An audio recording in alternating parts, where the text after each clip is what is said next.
बिस्मिल्लाहिर्रहमानिर्रहीम। अस्सलामु अलैकुम। फ़र्स्ट ईयर मैथमेटिक्स एफएससी की हम एक्सरसाइज 6.6 कर रहे हैं, जिसके अंदर पहले 6 क्वेश्चंस हम प्रीवियस लेक्चर्स के अंदर कर चुके हैं। अभी हम देखेंगे क्वेश्चन नंबर 7, उसकी स्टेटमेंट क्या है, कितने पार्ट्स हैं और उन स्टेटमेंट से डाटा हमें क्या मिल रहा है, और स्टेटमेंट के बाद वो हमसे क्वेश्चन के अंदर डिमांड क्या कर रहे हैं कि हमने उन्हें क्या बताना है। 3 पार्ट्स हैं क्वेश्चन के, और स्टेटमेंट में ये है कि if A B C and D are in geometric progression. अब जहाँ भी ज्योमेट्रिक प्रोग्रेशन का वर्ड आएगा तो फ़ौरन आपके जहन में कॉमन रेशो का कंसेप्ट आ जाना चाहिए कि कॉमन रेशो की बात हो रही होगी ज्योमेट्रिक प्रोग्रेशन के अंदर। इसी तरह आपको बताया था कि अगर अरिथमेटिक सीक्वेंस का नाम आए तो फ़ौरन कॉमन डिफरेंस के कंसेप्ट आपके जहन में आ जाना चाहिए।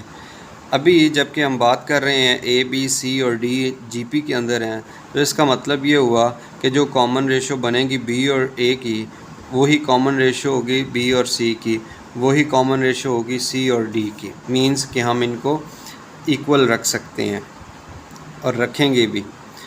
अच्छा, अगर ये वाली चीज़ हो, कॉमन रेशो मिल जाए हमें, तो फिर वो कह रहा है कि ए और बी का डिफरेंस, बी और सी का डिफरेंस, सी और डी का डिफरेंस, यानी इन चारों के जो डिफरेंसेस हैं वो भी फिर एक ज्योमेट्रिक प्रोग्रेशन बनाएंगे, प्रूफ करेंगे हम। इसका पार्ट नंबर 2 है, वो कह रहा है कि इनके स्क्वेयर्स का डिफरेंस, ए बी सी और डी जो इनके स्क्वेयर्स हैं उनके डिफरेंसेस हैं दो दो टर्म्स के, वो भी ज्योमेट्रिक प्रोग्रेशन बनाएंगे। मींस कि उनका जो कॉमन रेशियो है वो भी सेम आएगी। तीसरे में कह रहा है कि प्रूफ करो कि उनके स्क्वेयर्स का जो सम है दो दो टर्म्स का, वो ज्योमेट्रिक प्रोग्रेशन बनाता है। मतलब कि without power difference, with power difference और विद पावर, उनकी जो समेशन है, सम है, ये तीनों चीज़ें ज्योमेट्रिक प्रोग्रेशन बनाती हैं। पता चला कि हम पार्ट नंबर 1 के अंदर भी कॉमन रेशो निकालेंगे, पार्ट नंबर 2 में भी, पार्ट नंबर 3 में भी कॉमन रेशो निकालेंगे, और फिर कॉमन रेशो में इनकी वैल्यू पुट कर देंगे और देखेंगे क्या लास्ट में जवाब सेम आ रहा है या नहीं। तो अभी सॉल्यूशन की तरफ बढ़ते हैं। क्वेश्चन नंबर 7 ये लिख दिया मैंने कि A B C are in geometric progression.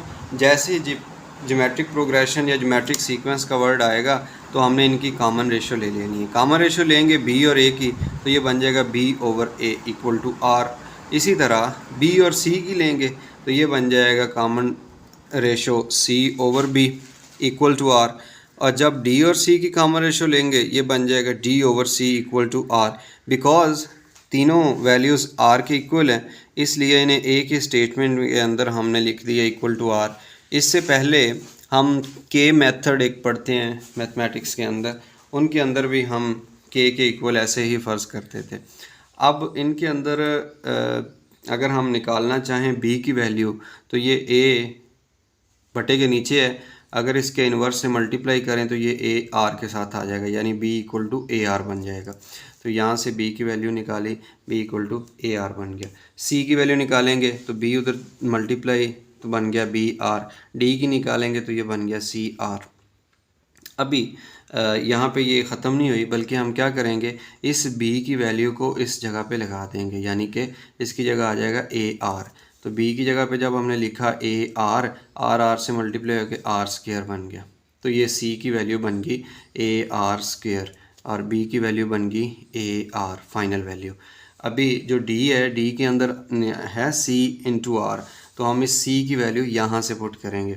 A R square है तो ए आर स्क्वायर को उठाया, सी की जगह पे लिख दिया, तो ये सी की जगह पे ए आर स्क्वायर आ गया।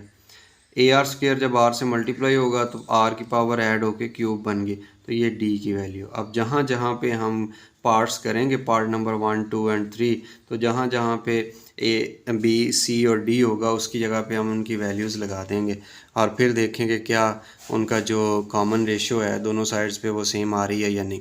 पहला पार्ट है डिफरेंसेस, दूसरा पार्ट है उनके स्क्वेयर्स का डिफरेंस, तीसरा है उनके स्क्वेयर्स का सम।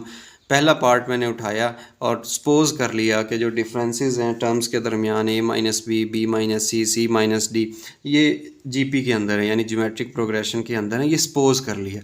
सपोज का ये होता है कि अगर तो बात सच्ची निकल आए जो हमने फ़र्ज़ की है तो हमारा क्वेश्चन ठीक हो जाता है, और अगर ना हो तो हम कॉन्ट्रेरी सपोज करते हैं, फ़र्ज़ करते हैं। अभी हमने फ़र्ज़ किया कि ये जीपी है। अगर ये जीपी है तो इट्स मीन इनकी कॉमन रेशो भी इक्वल होगी।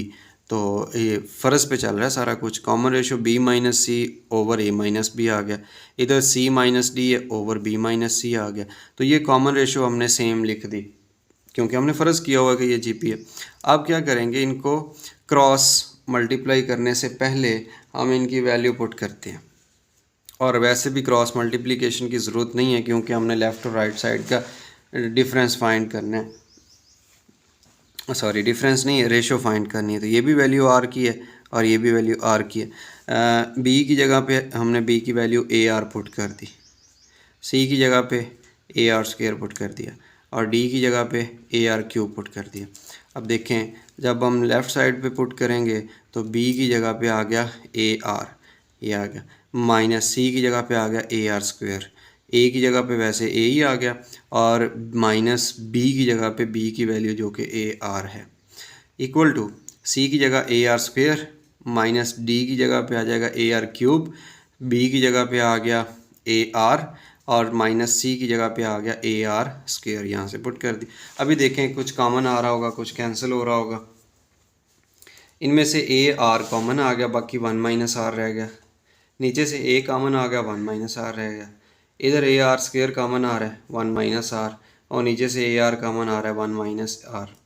अभी दोनों साइड्स पे ये कैंसिल हो रहा है, one minus R, one minus R, और ये आर नीचे एक है, ऊपर दो थे, कैंसिल हो गया, ये इससे कैंसिल हो गया, ये इससे कैंसिल हो गया।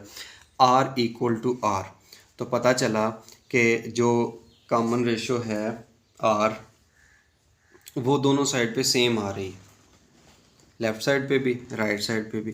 अगर ये कॉमन रेशो सेम है तो फिर हमें पता है कि अगर सेम होती है तो फिर जो टर्म्स होती हैं ये ज्योमेट्रिक प्रोग्रेशन के अंदर होती हैं।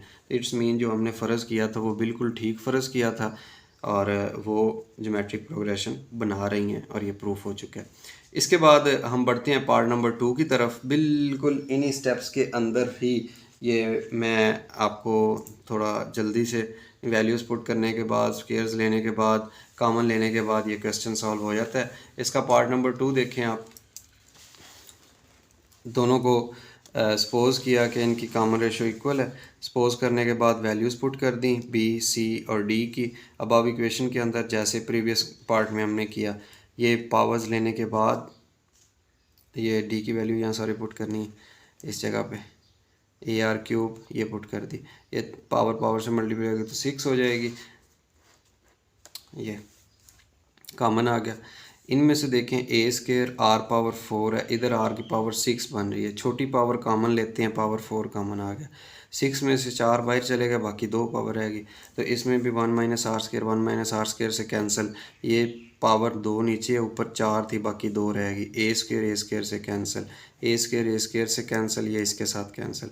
तो पता चला, ये इधर कुछ वैल्यूज़ बाद में लिखी, पता चला कि R square equal to R square आ रहा है। अगर आप दोनों साइड पे स्क्वायर रूट ले लें तो ये मज़ीद कैंसिल हो जाएंगे। तो पता चला कि आर इक्वल टू आर आ रहा है, यानी कि सेम कॉमन रेशो आ रही है दोनों साइड पे। अगर कॉमन रेशो सेम है तो जो टर्म्स हमने ली थी जिनका कॉमन रेशो लिया था, तो इट्स मीन कि वो ज्योमेट्रिक प्रोग्रेशन के अंदर है। और इसी के साथ ही जो इसका थर्ड पार्ट है जिसके अंदर स्क्वेयर्स का सम दिया हुआ है टर्म्स का, उसको भी हमने ज्योमेट्रिक प्रोग्रेशन में फ़र्ज़ किया, फिर उनका कॉमन डिफरेंस लिया, फिर उनकी वैल्यूज़ पुट की और उनको भी इसी तरीके से कैंसिल करते गए और लास्ट में हमें पता चला कि दोनों साइड्स पे ये स्क्वायर रूट लेने की वजह से जो ये चीज़ बन रही थी ये r इक्वल टू आर बन रहा है, यानी कि पहली दो टर्म्स का कॉमन रेशो और बाद वाली दो टर्म का कॉमन रेशो सेम आ रहा है।